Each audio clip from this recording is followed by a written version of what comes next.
Ciao a tutti, amici dell'Ariete, benvenuti e bentornati. Io sono Ilaria e su questo canale parlerò di tarocchi, chakra, spiritualità e quant'altro possa essere d'aiuto ad ognuno di noi per il proprio percorso di crescita personale e spirituale. Bene. Mostrami, Ariete, tendenze energetiche generali per la prima parte di dicembre. Grazie. Wow, abbiamo la carta della voglia. Questo mazzo viene chiamata così. È la carta della forza, ragazzi. Parla di forza di volontà, coraggio, forza nell'effettuare una scelta. È una carta di grande virtù, in realtà. Andiamo a vedere con i tarocchi di che cosa si tratta nello specifico. Io intanto vi ricordo che le letture sono di carattere generale, sono fatte per un collettivo, quindi è facile che non risuoni tutto. Voi prendete quello che vi serve e lasciate andare il resto all'universo. Se poi non dovesse risuonare nulla o se volete completare il vostro messaggio, potete sempre ascoltare ascendente, segno lunare o Venere. Sotto nella descrizione del video poi trovate la mia email nel caso vogliate contattarmi e trovate anche il link ad un video che spiega come unire il significato di diversi oroscopi. Allora, partiamo con la carta del mondo, la torre, il 10 di bastoni, l'8 di pentacoli. La carta del mondo mi dice che c'è un cambio, un trasferimento, un movimento che sta per essere, che sta per avvenire, o magari per qualcuno è già avvenuto, perché comunque abbiamo anche questa carta torre che parla di un reset fondamentalmente. Quando arriva il momento torre si può reinventare la propria vita a 360 gradi. Avete il mondo, ok? Quindi è un po' come se vi fosse cambiato il mondo. Il 10 di bastoni è un'altra carta che mi parla di chiusura cicli, esattamente come la carta del mondo. Quindi qui c'è la volontà di andare oltre. L'otto di pentacoli è una carta che parla di lavoro e di quotidianità. Può essere che ci sia qualche tipo di problema legato appunto al lavoro, legato a qualche tipo di quotidianità. Adesso vediamo se poi la torre è da un punto di vista personale o più lavorativo e che comunque ha un'influenza sul lavoro. Andiamo avanti, vediamo che cos'altro vi danno.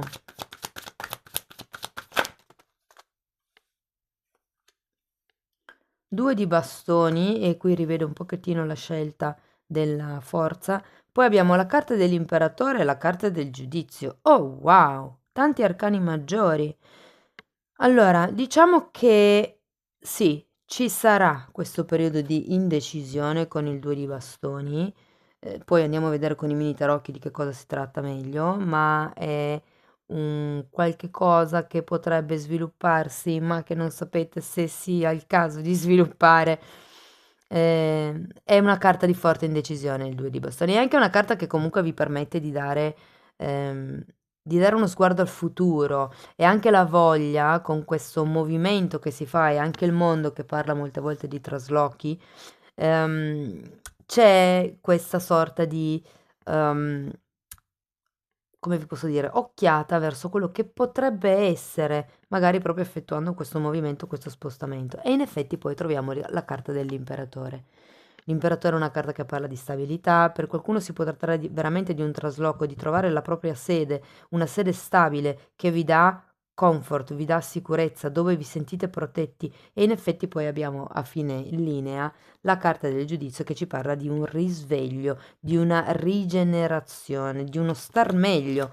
Per qualcuno fa riferimento anche a un'idea o a una chiamata di una persona che magari non si sente da lungo tempo, ok? Andiamo a vedere nello specifico con i mini tarocchi di che cosa si tratta. Io intanto per chi non lo sapesse vi comunico che ho già pubblicato gli oroscopi del 2023.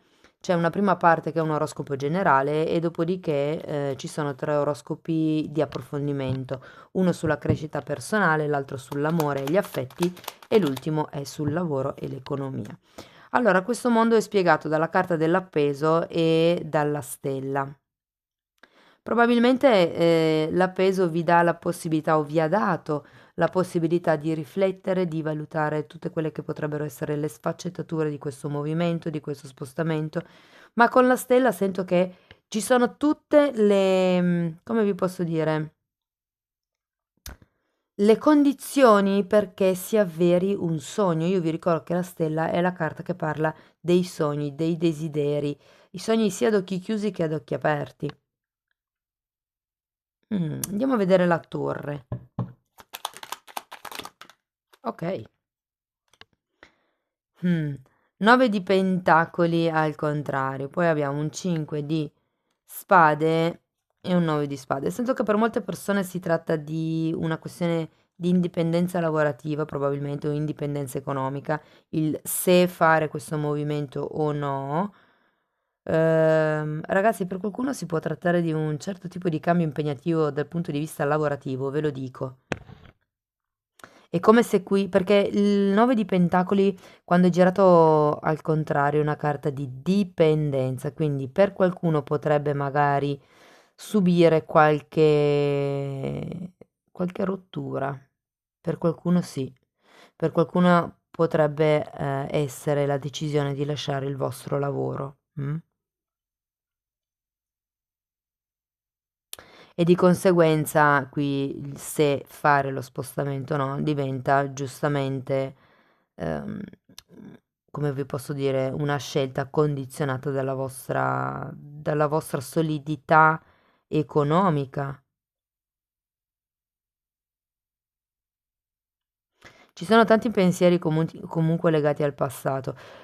Ehm, Scusate, ho mosso tutto. Può anche far riferimento allora, se per esempio la carta del mondo fosse stato un nuovo inizio o un nuovo capitolo, diciamo così, che si apriva, può anche essere che con questa torre vi caschino un po' delle certezze, come se voi vi foste fatti determinati calcoli, conti, però ecco, è passata la gatta. Non, diciamo così, non i conti non siano poi così prosperi come avevate pensato. Andiamo a vedere il 10 di bastoni. Abbiamo un 7 di pentacoli e un 6 di bastoni. E che qui qualcuno, ragazzi, è stanco di aspettare il riconoscimento. È stanco di aspettare un ok dagli altri,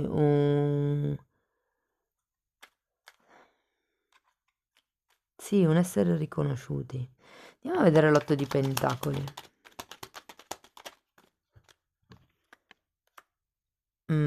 Asso di spade e 3 di coppe. È come se ci fosse la volontà di cominciare qualche cosa di nuovo, ci fosse la volontà di, mi verrebbe da dire di raccogliere i frutti della vostra semina, ok? Perché, ripeto, qui le aspettative erano alte secondo me. Andiamo a vedere il 2 di bastoni, vediamo che cosa vi danno per il 2 di bastoni. Guardate, vedendo questo 3 di coppe qui potrebbe anche essere una terza energia che in qualche modo si intruffola in questa vostra realtà lavorativa o comunque in questa vostra quotidianità. Allora, il 2 di bastoni è spiegato da un 2 di spade e da un 2 di pentacoli, 2, 2, 2, forte indecisione. Con il 2 di spade c'è qualche cosa che non riuscite ancora a vedere, ehm, e con il 2 di pentacoli sento che sì, è la questione economica un po' che vi preoccupa, se fare o meno questo cambio, se fare o meno questa comunicazione. Ditemi poi nei commenti che cosa rappresenta per voi la torre.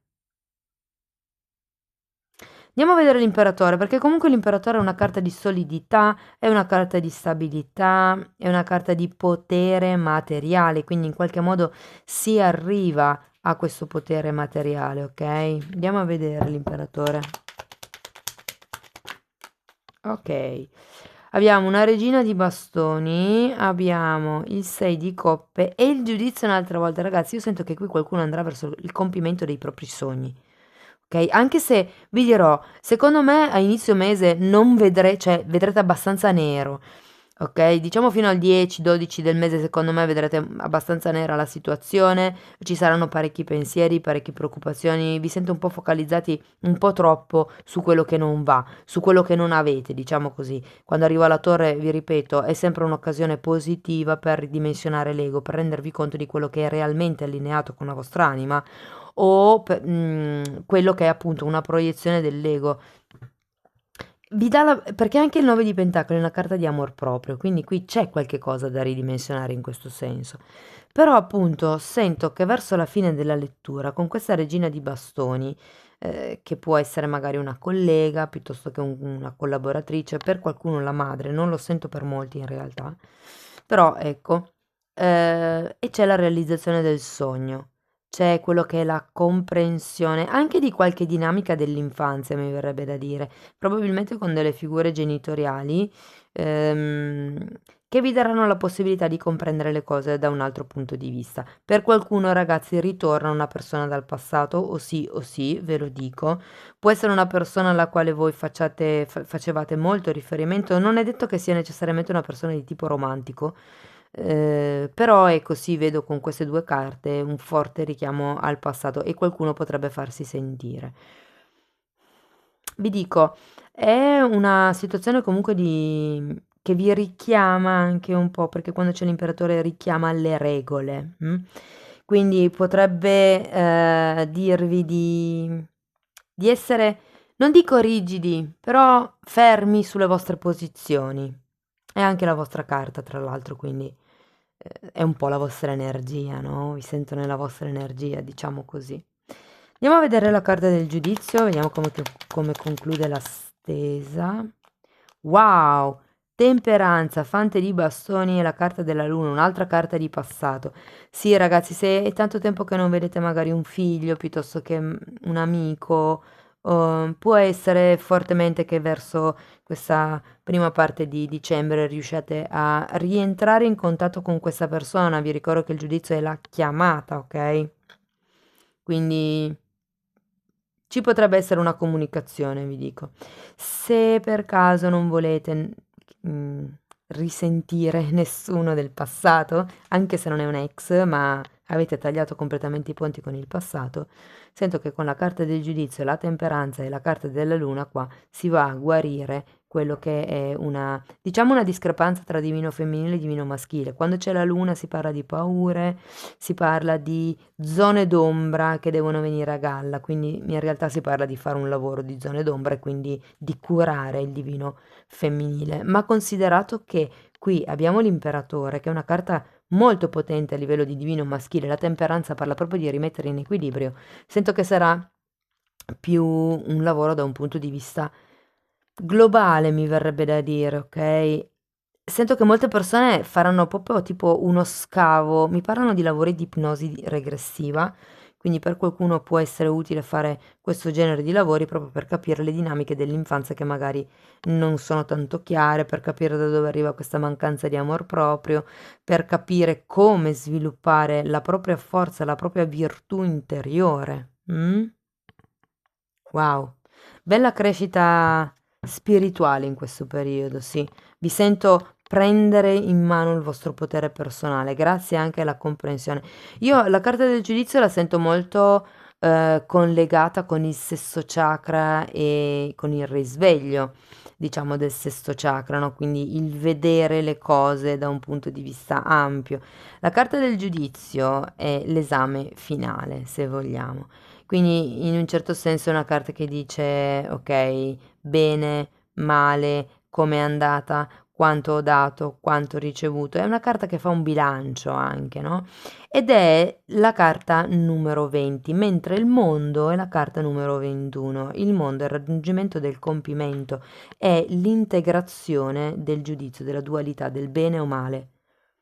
Sento che è come se da quello che era la completa percezione di una cosa, iniziate un pochettino a vedere le varie sfaccettature, fino ad arrivare a quello che è lo scavo interno, al capire il perché di certe dinamiche in questa relazione, in quello che è stata la vostra infanzia per qualcuno. Ma è un risveglio che succederà a dicembre. E magari sarà proprio attraverso il dialogo con questa persona che non vedete da tanto tempo. È come se certe cose venissero un po' a galla e trovassero il loro incastro nel puzzle. Ok, andiamo a vedere un ultimo messaggio da parte delle fatine, vediamo che cosa vi consigliano per chiudere la lettura. Protezione. Sì, questa carta vi consiglia di proteggervi sia da un punto di vista fisico, quindi potrebbe essere utile magari per qualcuno comprarsi una pietra di ossidiana, sono queste o anche tormalina nera, va bene. Sono pietre che proteggono il campo energetico in realtà, però è una protezione di tipo fisico. E le barriere di tipo fisiche potrebbero anche essere, vi faccio un'ipotesi, quando qualcuno magari vi attacca verbalmente, il porre una mano davanti, cioè tra voi e lui, crea in qualche modo una barriera, sempre a livello energetico, ma si fa da un punto di vista fisico. Diversamente la protezione a livello energetico potrebbe rappresentare l'esercizio della sfera di luce, quindi voi inspirate luce e mano a mano vi immaginate di essere dentro una sfera di luce che vi protegga. Quello è un po' il modo, diciamo, sottile di creare uno scudo energetico con le altre persone. Se questo lavoro, adesso io ve l'ho molto riassunto, ve l'ho detto in modo molto semplice, c'è un certo tipo di respirazione da fare, però se riuscite a farlo tutte le mattine, prima di, diciamo, addentrarvi nella società, nel mondo fuori, nella giungla, lì fuori, vi permette di mantenere il focus, di mantenere il centro su voi stessi. È un ottimo esercizio. Amici dell'Ariete, questo è quello che avevo per voi. Io spero che la lettura vi possa aiutare, insomma, per navigare meglio il periodo. Se vi piace il tipo di lavoro che sto facendo, me lo potete far sapere con un like, con un'iscrizione, con le vostre condivisioni, i vostri commenti, anche con una donazione va bene. Ogni tipo di supporto per me è molto importante. Io vi ringrazio di essere stati qui con me, vi mando un grosso abbraccio e ci vediamo nei prossimi video. Ciao ciao!